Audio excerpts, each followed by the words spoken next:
عزیز طلباء، پہلے حصے میں ہم نے سر جنگ کے بعد کے واقعات اور سرگرمیوں اور دنیا پر اس کے اثرات کو مختصراً دیکھا ہے۔ آج ہم تفصیل سے اسے دیکھیں گے۔ سب سے پہلا اپنا نقطہ ہے سرد جنگ کا خاتمہ اور نئے اقوام کا عروج۔ 1989 میں مشرقی یورپ میں انقلاب کے بعد بین الاقوامی تعلقات میں دو اہم رجحان ملتے ہیں۔ ایک اپنا فیصلہ آپ کے حق پر مشتمل نسلی قومیت کے نظریے کا تقاضا، اور دوسرا دو قطبیت کا خاتمہ۔ امریکہ اور سوویت یونین دونوں سپر پاور کے وجود کی وجہ سے دو قطبیت قائم تھی۔ اقتدار کے دونوں مرکز میں دنیا تقسیم ہو گئی تھی۔ سوویت یونین کی تقسیم سے ایک سپر پاور کا خاتمہ ہوا اور دنیا میں دو قطبیت کا بھی خاتمہ ہوا۔ مشرقی یورپی ممالک میں انقلاب وہاں کے متوسط طبقے کی بڑھتی خواہشات کی وجہ سے رونما ہوا۔ مکمل آزادی اور معاشی پائیداری ملے، ایسی ان کی خواہش تھی۔ اس لیے سوویت حامی کمیونسٹ حکومت کے خلاف انہوں نے بغاوت کی۔ وہاں آزاد جمہوری ریاستیں وجود میں آئیں۔ سوویت روس کے اندر بھی سیاسی اور معاشی آزادی حاصل کرنے کے لیے تحریکیں ابھری، جس کی وجہ سے مختلف ریاستوں نے مکمل خود مختاری اور آزادی کا مطالبہ کیا۔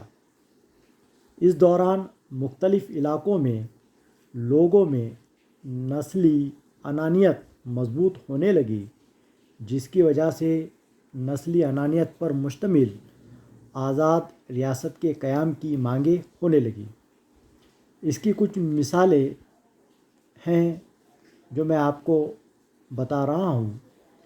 یورپ میں نئی ریاستیں اس طرح وجود میں آئیں: چیکو سلوواکیہ، چیک عوامی ریاست اور سلاو عوامی ریاست ان دو ریاستوں میں تقسیم ہوا۔ اس کے علاوہ یوگوسلاویہ کی تقسیم ہو کر کروشیا، سلووینیا، سربیا، بوسنیا ہرزیگووینا، مشرقی میسیڈونیا، مونٹے نیگرو، یہ ممالک وجود میں آئے۔ اس کے علاوہ سوویت روس کی تقسیم سے کئی نئی ریاستیں وجود میں آئیں جو اس طرح ہیں: Armenia, Moldova, Estonia, Latvia, Lithuania, Georgia, Azerbaijan, Tajikistan, Kyrgyzstan, Belarus, Uzbekistan, Turkmenistan, Ukraine, Kazakhstan اور روس۔ خود فیصلے کے حق پر مشتمل نسلی قومیت کے مطابق نئی ریاستوں کے قیام کا رجحان دوسرے علاقوں میں بھی دکھائی دیا۔ کچھ نئے ممالک جو آزاد ریاستوں کی حیثیت سے وجود میں آئے وہ اس طرح ہیں: مشرقی تیمور، یہ انڈونیشیا سے آزاد ہوا۔ ایریٹریا، یہ جو ہے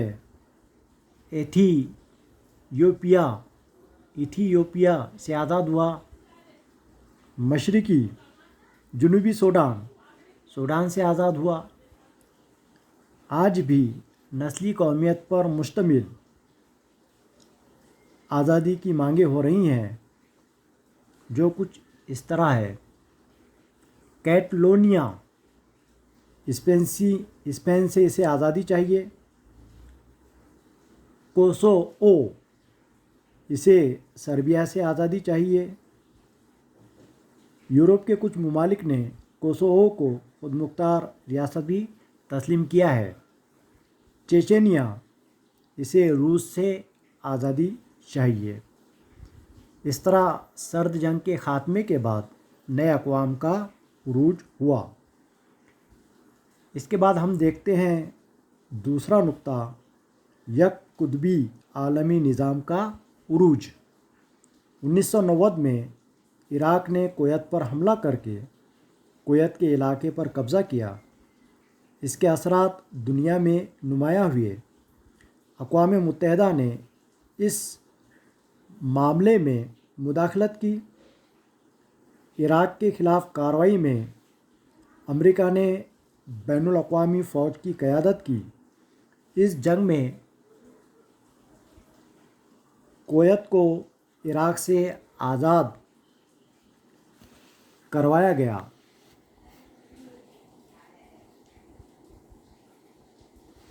امریکہ کے سابق صدر جارج ایچ بش سینئر، ان کے نظریے سے یہ ایک اخلاقی فتح تھی۔ اس نئی عالمی کیفیت کے لیے نیو ورلڈ آرڈر اصطلاح استعمال کی گئی۔ امریکہ کی اس کارروائی کو عالمی سطح پر حمایت حاصل ہوئی۔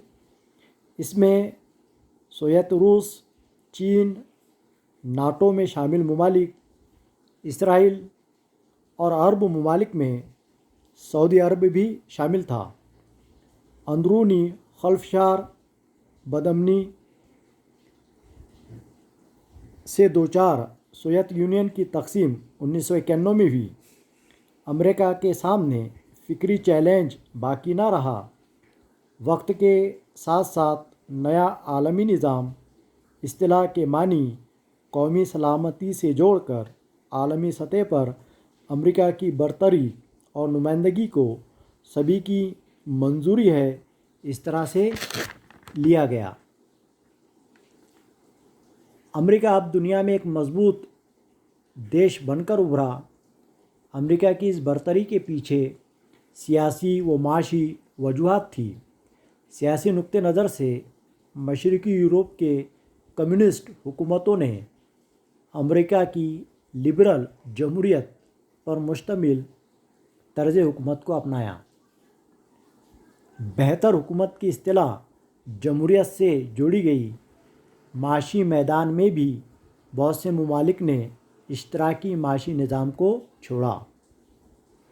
امریکی برتری اور حاویت کا ایک اور اہم پہلو یعنی اس کا سافٹ پاور، فوجی طاقت کا استعمال نہ کرتے ہوئے دوسری ریاستوں پر اثر ڈالنا۔ یہ اثر ڈالنے کے لیے معاشی، سماجی، ثقافتی اور دیگر ذرائع کا استعمال کرنا، یہی سافٹ پاور کہلاتا ہے، اور امریکہ نے اسی سافٹ پاور کا استعمال کیا۔ طلباء، آج ہم نے دو اہم نکات کا مطالعہ کیا ہے۔ اگلے ویڈیو میں انشاءاللہ ہم آگے کے نکات دیکھیں گے۔